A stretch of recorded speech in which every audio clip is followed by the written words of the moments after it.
Hello, I'm Tom. And I'm Mia. Welcome to the Adaptix podcast.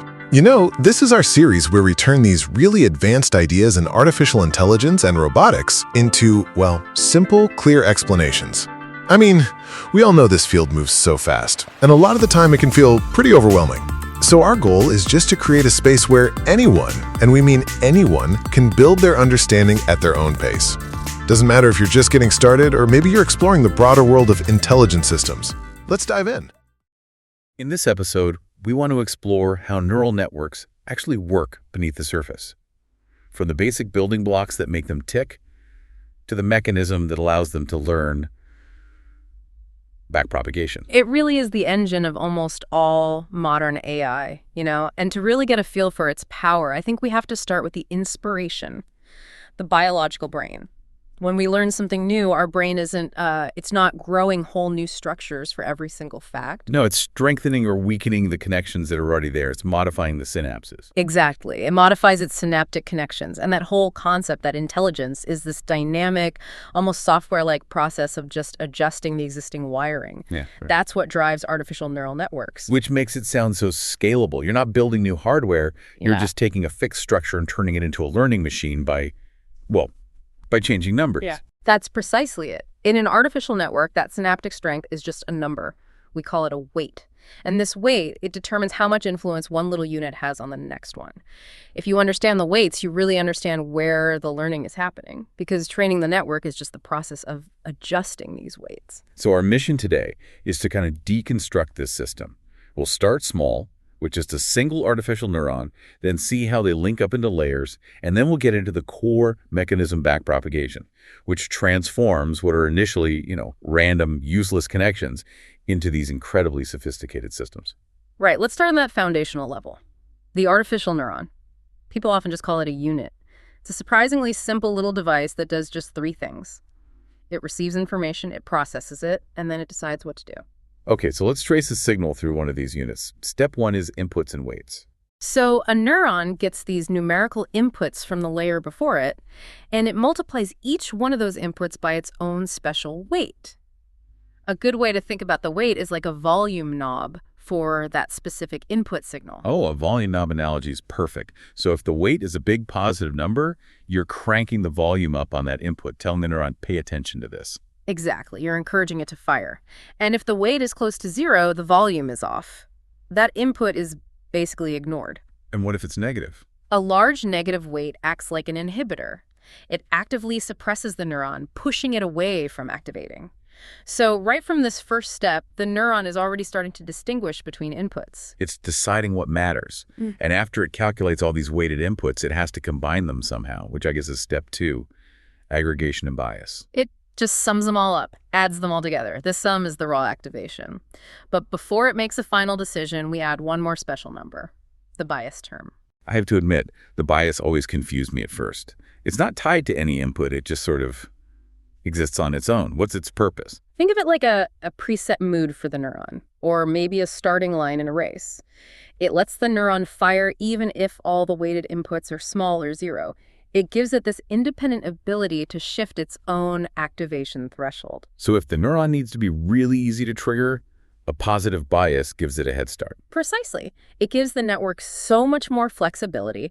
It allows that whole weighted sum to be shifted up or down, which means it can model a much wider range of functions. So this total sum, all the weighted inputs plus this bias, that becomes the neuron's raw internal state. It's like the potential is built up, it's ready to go, but it hasn't actually made the final call yet. That final decision, that's step three, right? The activation function. Yes. That raw sum gets passed through a nonlinear activation function. This is just a specific mathematical curve. It used to be sigmoid, now it's often ReLU, and this curve determines the neuron's final output. Is the signal strong? Is it weak? Or is it zero? So that's the moment of truth. It dictates what this one neuron will tell the next layer of the network. We've taken inputs, we've weighed them, summed them, added a bias, and then passed it through a gate. And that final output number then becomes just one of the inputs for all the neurons in the next layer. And when you arrange thousands or millions of these into layers, you get the full network. The layers define the whole structure, and we usually talk about three main types. Right. First, you have the input layer. This is just where the raw data comes in. Pixel values from an image, for example. The units here don't really do any computation. They just pass the data forward. Then you hit the hidden layers. This is the engine room. They're not connected to the outside world. Their whole job is just to transform the data, to find patterns. And that's what deep learning really is. It's just using a lot of these hidden layers stacked on top of each other, sometimes hundreds of them, where the data is transformed over and over until the network can make sense of it. And finally, the signal gets to the output layer, which gives the final answer. And its design depends completely on the task, right? Totally. If you're doing a simple binary choice, like is this email spam or not spam, you might just need one single neuron in your output layer. You'd pair it with a sigmoid function to squash the final answer into a probability between 0 and 1. But if it's something more complex, like identifying one of 100 different dog breeds in a photo, you'd need an output neuron for every single breed. Exactly. And that's where a function called softmax becomes absolutely critical. Softmax takes all the raw scores from those 100 output neurons, and it forces them into a proper probability distribution. What do you mean by a proper distribution? Why can't you just look at the raw scores and pick the neuron with the highest number? Because the raw scores can be anything. One could be 100, the next could be 20, another made of 5. They don't mean much on their own. Softmax makes it so that all the final probabilities have to add up to exactly 1. It forces the model to allocate its confidence. So if it's 90% sure the picture is a beagle, it can only assign a combined 10% to all the other 99 breeds. It has to make a coherent comparative guess. Exactly. It's a really powerful constraint. Now, before we get into how it learns, we have to talk about something we touched on earlier. Why that activation function has to be nonlinear. This isn't just a small detail. It's foundational. I remember hearing about the early days of AI where they just kept stacking layers thinking more is better, but they just got stuck. That's right, because if your network only uses linear functions, it doesn't matter how many layers you stack, 10, 100, 1,000.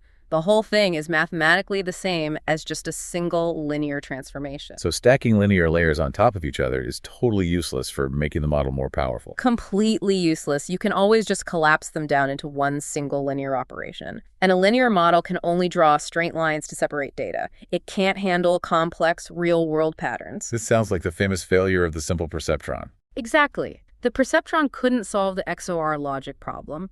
XOR is simple, but it requires a nonlinear boundary. You have to separate two groups of data that are sort of diagonally opposite each other. A single straight line just can't do that. So the nonlinear activation functions are the secret sauce.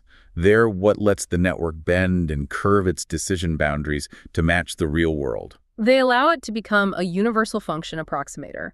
But that wasn't a simple journey. The early functions, like sigmoid, they enabled this, but they also created their own new problems. Right, the problem of vanishing gradients. If you look at the shape of a sigmoid curve, it flattens out at both ends. When the input is really large or really small, the slope of the curve is almost 0. And the slope, the derivative, is what carries the learning signal backwards. So if the slope is basically 0, the signal vanishes. The network just stops learning in that region. The feedback is so tiny that the weights barely update.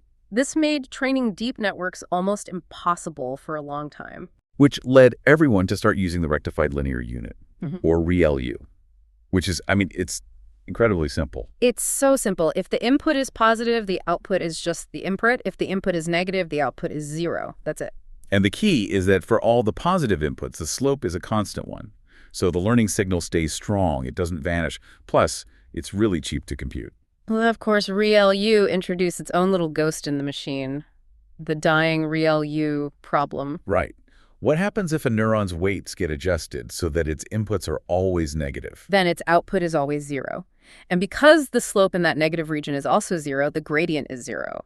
That neuron can never update its weights again. It's effectively dead. It can never recover. So you can have parts of your network that just permanently shut down during training. Yeah. That's not ideal. Not at all. And that's why we have even newer activations like ELU or GLU. They address this by allowing for small negative outputs or smoothing out that corner at 0. They just make training more stable. Okay, so we've built the network. It's got layers. It's got nonlinearity. Now we have to teach it something. We give it an input, say, a picture of a poodle. That's the forward pass. Right. The picture flows through all the layers, and because the weights are all random at the start, it gets to the output and probably says something ridiculous like, I'm 90% sure this is a bathtub. A completely random guess. So now the critical step is to measure how bad that guess was. We need to define learning as just minimizing the difference between that prediction and the right answer. And the tool for that is the loss function. You can also call it a cost function. It just takes the prediction, compares it to the true label, and spits out a single number that represents the size of the error.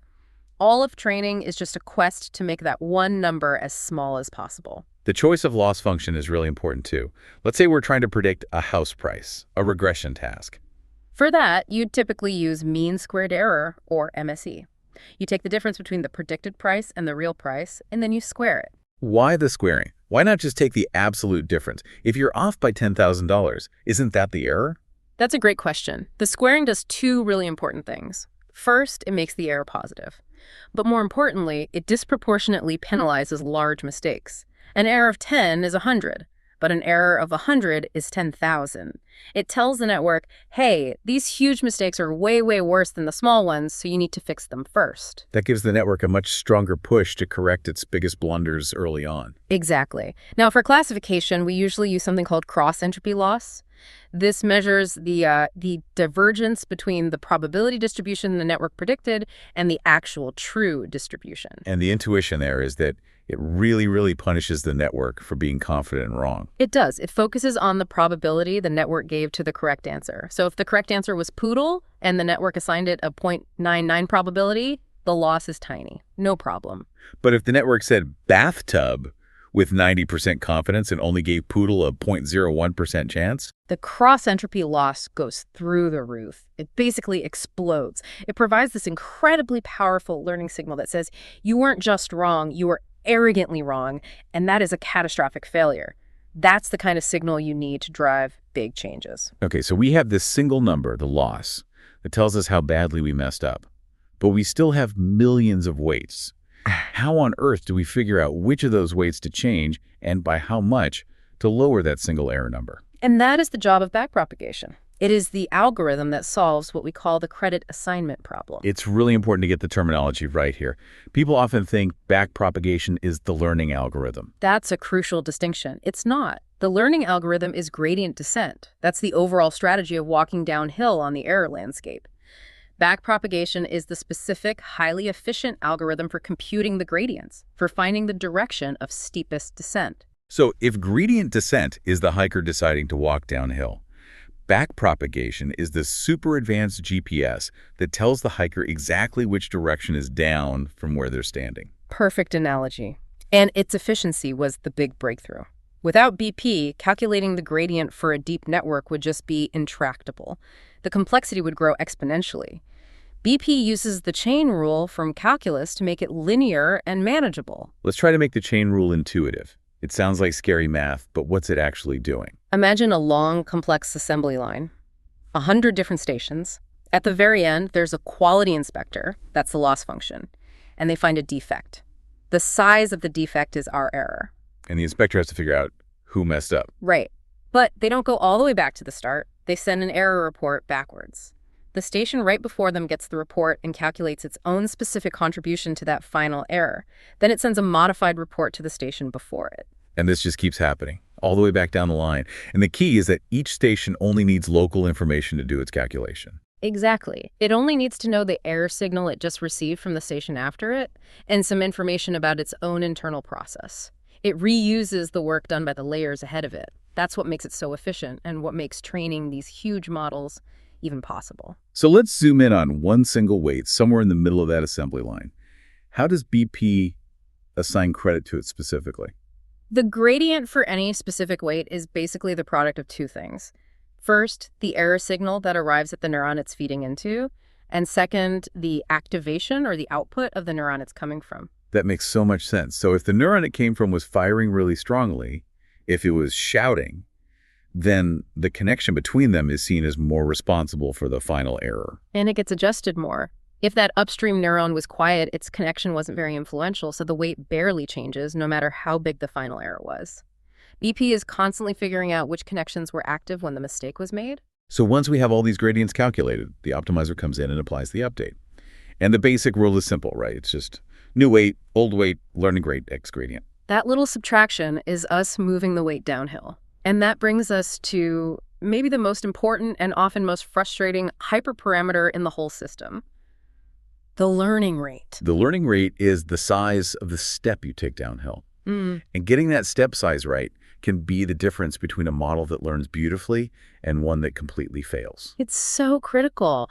Imagine you're in a dense fog trying to find the lowest point in a huge mountain range. That's your error landscape. If your learning rate, your step size is too large, you just leap across the valley. You'll overshoot the minimum and just bounce around erratically or even diverge completely. And if it's too small? You'll take these tiny, tiny little steps. You might eventually get to the bottom, but it'll take forever. The training would be agonizingly slow. For a long time, tuning this was just a painful manual art form. This is also tied to how much data you look at before you take a step, which is where we get the different types of gradient descent. The most accurate way is batch gradient descent. You calculate the gradient using the entire data set before you make a single update to the weights. It gives you the truest direction downhill. But if you have a billion images, that's just impossible. It would take weeks to compute one single step. Exactly. So people went to the other extreme, stochastic gradient descent, or SGD. Here, you update the weights after looking at just one single example. It's super fast per update, but the path it takes is really noisy and jittery. That noise sounds like a bad thing, but it can actually be helpful, can't it? It stops the model from getting stuck. It does. That randomness helps kick it out of shallow, suboptimal valleys. But in practice, almost everyone uses the compromise: mini-batch gradient descent.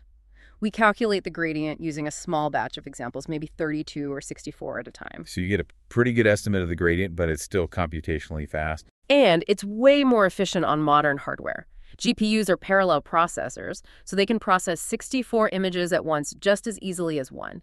Batching lets us max out the hardware. But even with mini-matches, you still have this problem of a single learning rate for the whole network.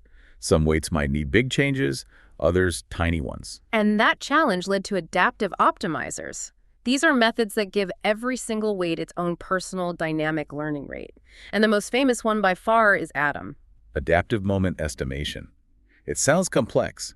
How does it manage a custom learning rate for potentially billions of parameters? It tracks two moving averages for every single weight. The first is an average of the gradient itself, which acts like momentum.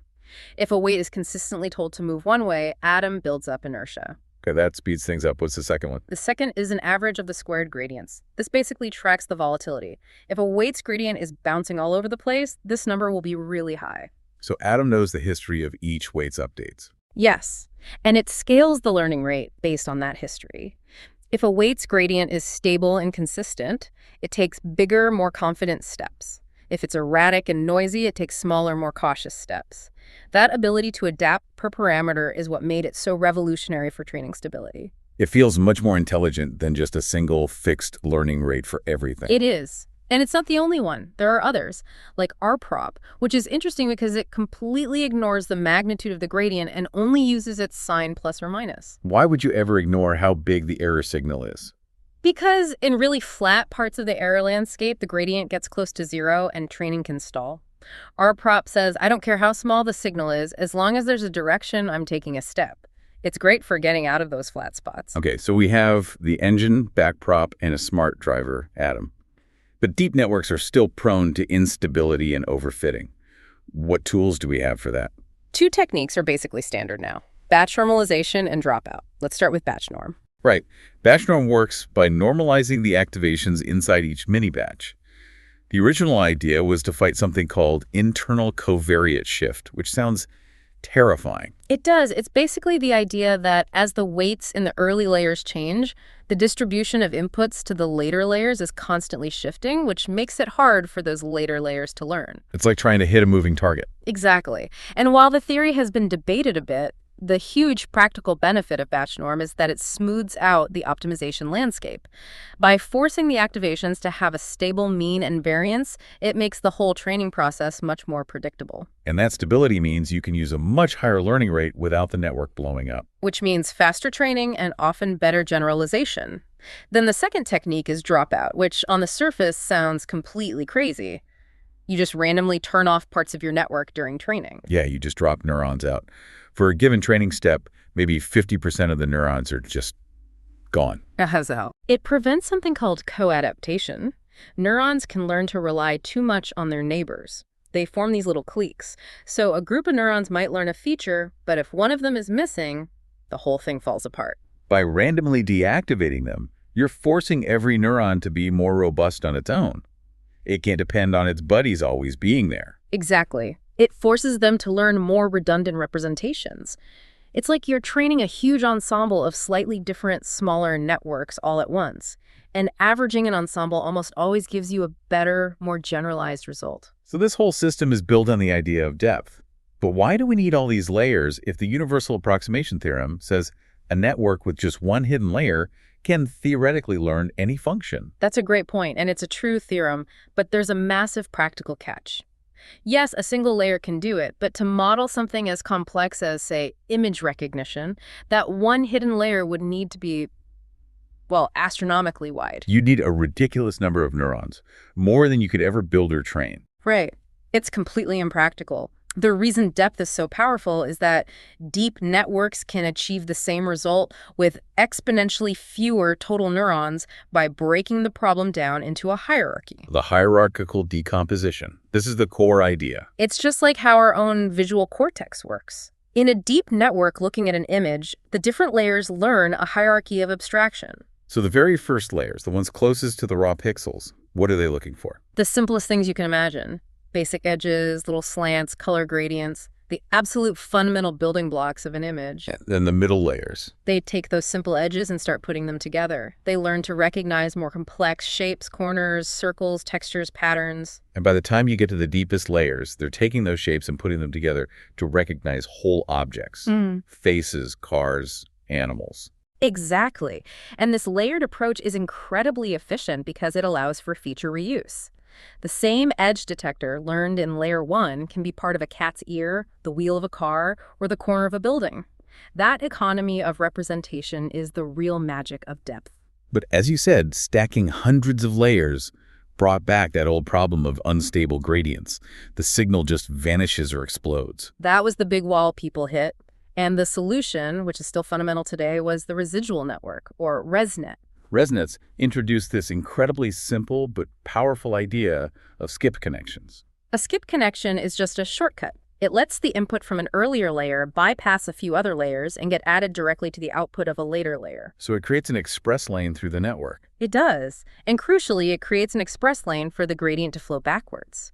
The error signal can just zip past layers without getting diminished, which completely solves the vanishing gradient problem for these ultra-deep networks. It's what allowed us to train networks with hundreds, even thousands of layers. So we have this mechanism, backpropagation, that's been wildly successful. It drives everything. And yet, there's this tension in the research community because it seems to be completely biologically implausible. It's a deep disconnect for sure. There are a few major reasons why the brain almost certainly doesn't do backpropagation, at least not in this exact way.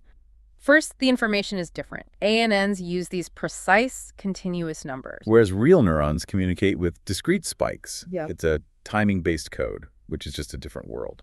Then there's the biggest problem, what's called the weight transport problem. As we said, backprop needs the exact transpose of the forward weights to send the error signal backward. The backward path has to be a perfect mirror of the forward path. Right. And there's just no known mechanism in the brain for that. A synapse knows its own forward strength, but it has no way of knowing the exact strength of some mirrored connection needed for the backward pass. The brain doesn't seem to have a second set of identical but backwards wires just for learning. It doesn't seem to. And then there's the derivative problem. Backprop needs the exact derivative of the activation function. And, the messy biochemistry of a real neuron doesn't seem to be set up to compute and send that precise mathematical value backward. So given all that, researchers have been looking for other learning rules that could work. And one really fascinating idea is feedback alignment. This approach just says, forget the weight transpose. Instead, it sends the error signal backward through a completely fixed random matrix. Wait, a random matrix? How could sending the error signal through random noise possibly work? That seems like it should be chaos. It seems like it should. But what they found, amazingly, is that over time, the forward weights actually learn to align themselves with the random feedback path. The system learns to make sense of the noisy signal and still performs reasonably well.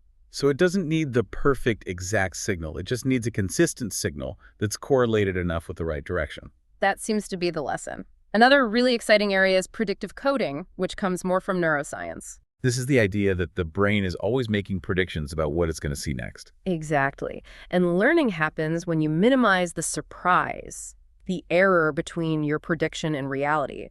The error signal then propagates up. And the breakthrough is that some new versions of this can actually reproduce the same weight updates as backpropagation, but using only local computations. Which gets rid of the need for that biologically impossible weight transport. It's a very promising direction for bridging that gap between AI and neuroscience. We've now come full circle from a single neuron making a random guess to a massive network using backpropagation to systematically reduce its error. The whole goal is just this iterative process of refining its model of the world. And that process depends entirely on our design choices, the architecture, the loss function, the optimizer.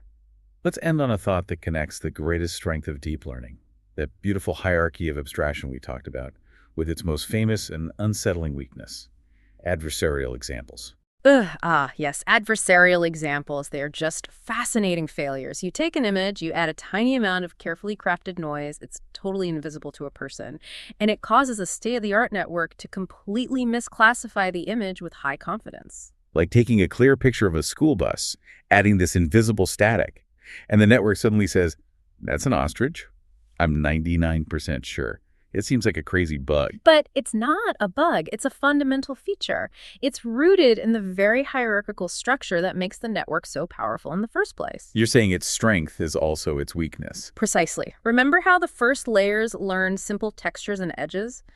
Adversarial attacks are designed to manipulate those low-level features in a way that our brains ignore, but that cascades catastrophically up the network's hierarchy. So by tweaking the underlying texture just right, you fool the first layer, and that error gets amplified all the way up until the final concept completely collapses. If the foundation is brittle, the entire skyscraper built on top of it is brittle. It seems to be a fundamental property of this kind of layered processing. And what's so interesting is that we have our own versions of this.